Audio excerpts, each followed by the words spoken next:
Државната изборна комисија уверува дека ваквите сцени, чекање во долги редици пред избирачките места поради проблеми со читачите на отпечаток на прст, нема да се повторат во вториот круг од локалните избори.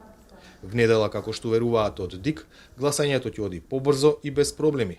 Ангажирани се околу 400 технички лица кои ќе бидат присутни на избирачките места, а извршена е и дополнителна обука. Обуката како да се става, просто што беше многу нејасно на некои места, се смени и сега ќе се пробува два пати и исто така беше нејасно дали ако два пати не се идентифицира, пака што сме сведоци дека и на многу места брзо одеше, ќе се премине на ставање на личниот документ преку така наречениот МРЗ скенер и тогаш преку лична карта веднаш ќе се најде гласачот и тоа ќе значи дека веќе го колектира прстот по претходните обеди, дека се работи за тој гласач, затоа што го нашле во апаратот, во уредот и ќе иде по-лесно и по-брзо многу.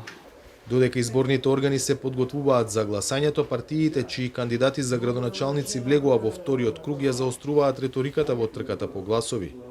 Битола, Охрид, Тетово, Куманово, Струга се само дел од општините на кои се фокусираат власта и опозицијата. Сепак, главната битка е за Скопје меѓу Петре Шелегов и Данела Арсовска. Независната кандидатка, поддржана од ВМРО ДПМН, партија која остро го критикува начинот на кој власта преговара со Бугарија, деновиве на силен удар поради документите кои ги објави СДСМ, за кои тврди дека докажуваат дека Арсовски има бугарско државјанство и бугарска лична карта. Таа демантира, врати дека се бори и против актуелниот градоначалник, но и против премиерот. Сега јасно и гласно кажувам дека се што кажавте досега е лага и вие тоа го знаете, ама сакате да си продолжите со вашата црна кампања бидејќи немате со што друго да продолжите. Едниот мој против кандидат е познат по тоа што континуирано ги лажеше скупјани и во 4 години оствари само 5% од ветените проекти. А другиот по тоа што континуирано се пазари со македонските национални интереси и око не му трепнува.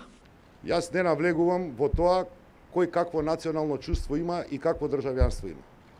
И каква лична карта. Тоа не е во сферата на мојот интерес. Мојот фокус е Скопје и скопјани. Тука големиот проблем е што Арсовска лаже.